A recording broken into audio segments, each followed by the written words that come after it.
Morning. Good morning. We are a few miles from the border. I don't know about the border crossing that we're gonna take, but we are a few miles from the border from what I hear. And let's look.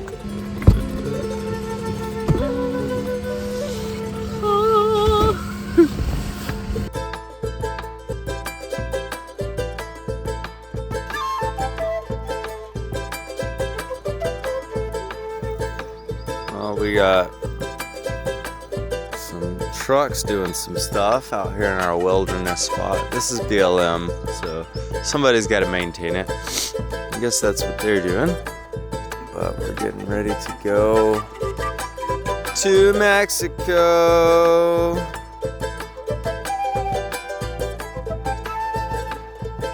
Where's she going?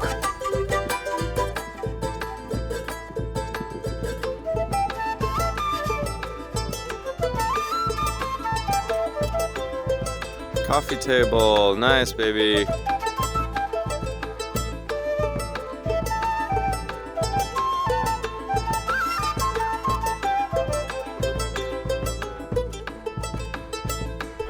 Now that we can't see, are you ready to go? Yeah.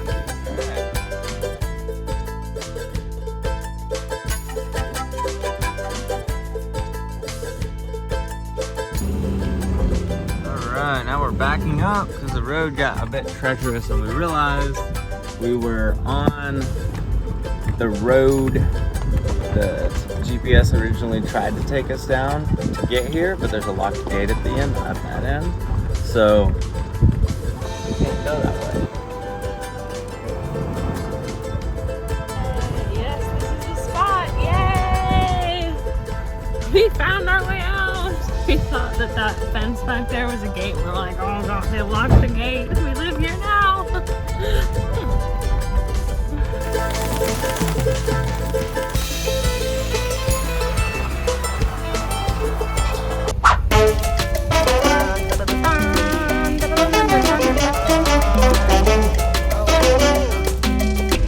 Okay, we just went through the border. We literally stopped at a stop sign, drove up a little bit. There was a guy with a gun and he like nodded at us and we drove through.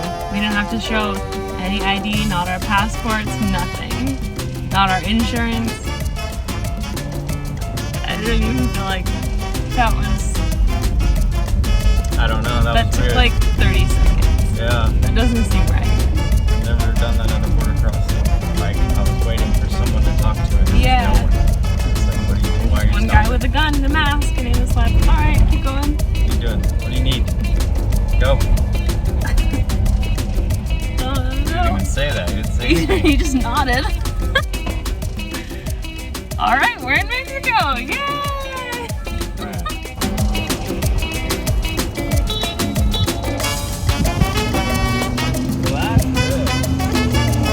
Weren't we supposed to get paperwork for Oh yeah. myself? Weird. Well, yeah, I really don't know because we were supposed to get like a passport stamp and that we read online was like phasing out the like FMM paperwork that you normally do for like tourists. And Once again, I felt very underprepared. well, I don't know. I don't know. We're gonna get pulled over. They're gonna be like, "You're not legally supposed to be here. You don't have The guy with paperwork." the gun just nodded.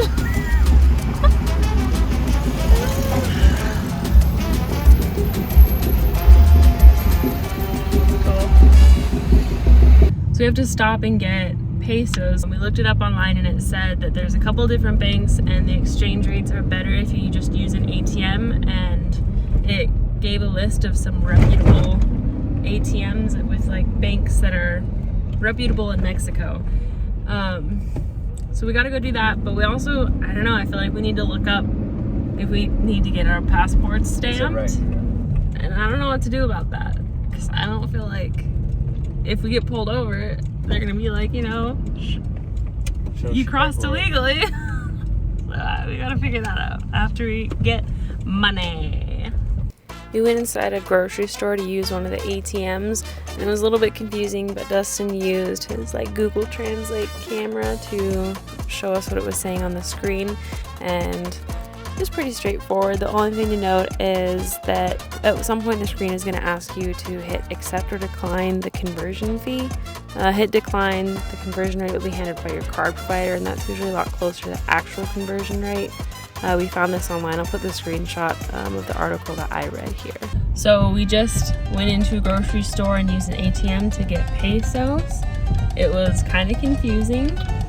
And we don't know how much we paid to get these pesos.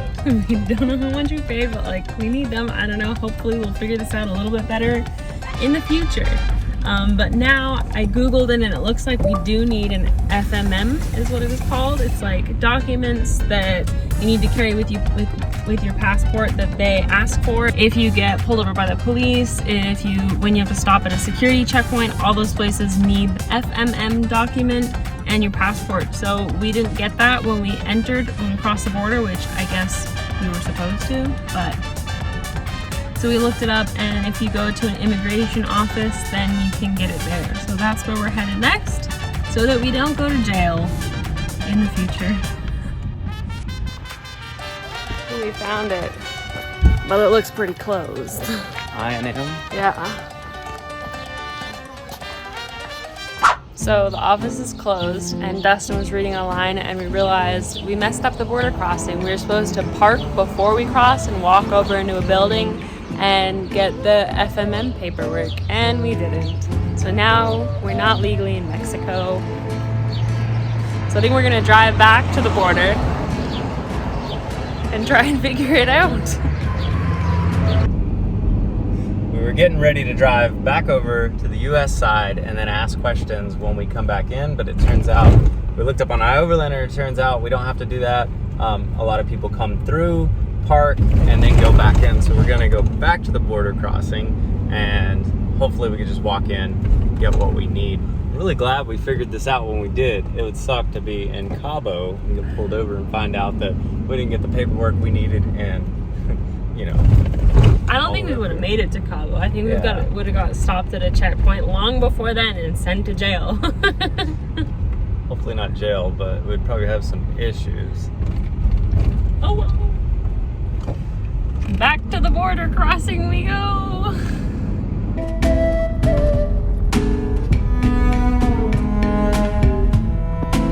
Something else interesting about Mexico is there's no lines on the road, so it's just a free-for-all, like make a lane. I don't think we're allowed to park here. Josie went to go ask a gunned individual where we can do the paperwork we were supposed to do, because the GPS wants us to go down this road and it's pretty blocked.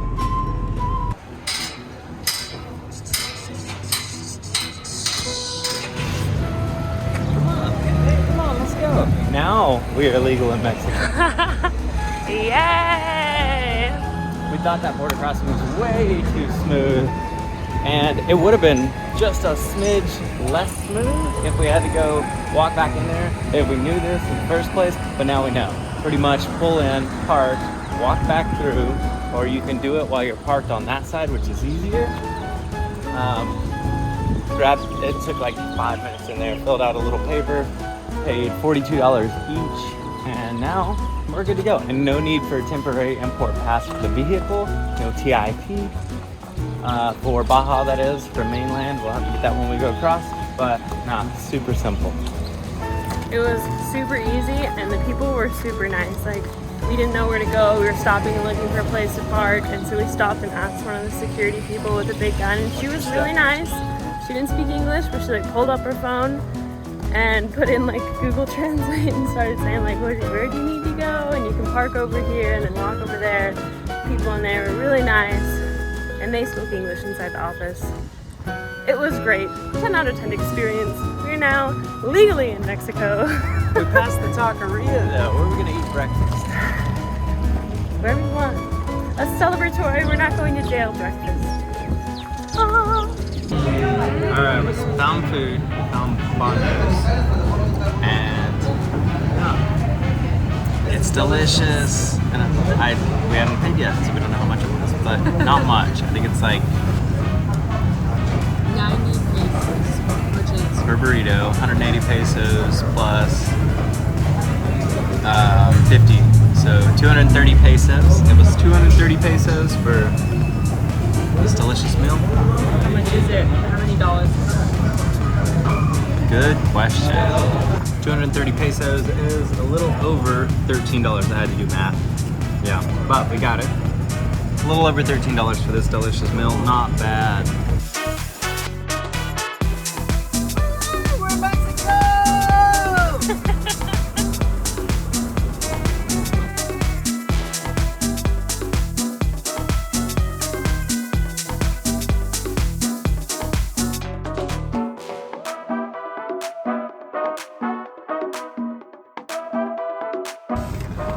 Well, there's a guy.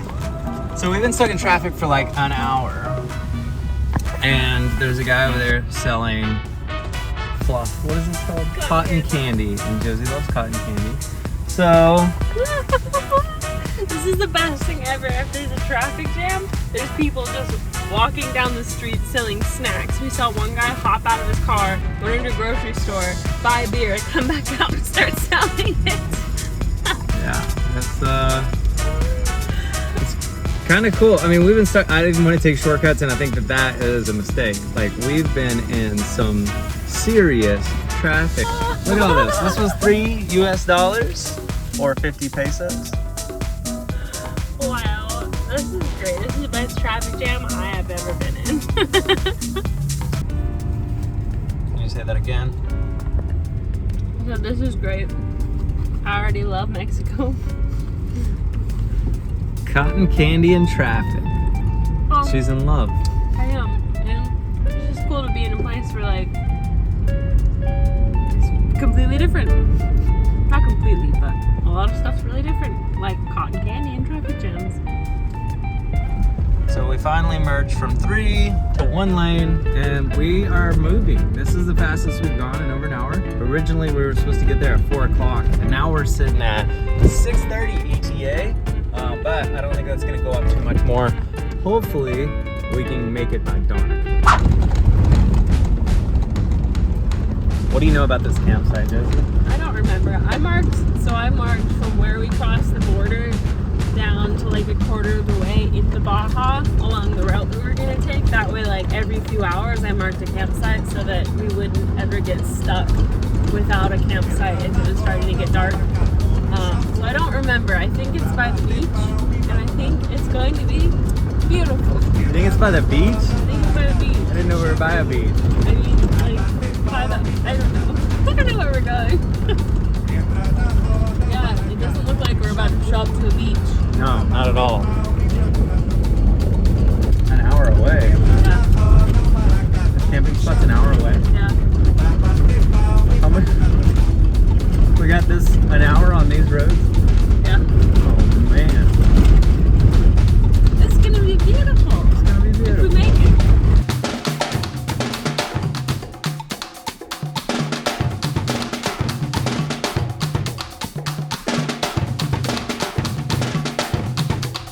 Gira, gira, girou, gira, gira, girou, no atabaque, no agugu. Gira, gira, girou, gira. Once we got to this point, we didn't know if the car would make it down to the actual beach, so we took a walk down and decided that we were going to try that the next day and just have dinner this evening and camp up at this spot. It was really pretty. We got to watch the sunset, some cows roaming around. Bater palma e pra tocar tambu. Gira, gira, girou, gira, gira, girou, no atabaque, no agugu. Gira, gira, girou, gira, gira, girou, no atabaque, no agugu. Entra na roda, maracatu me chamou.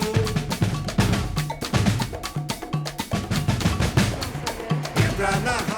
Our private beach, Josie.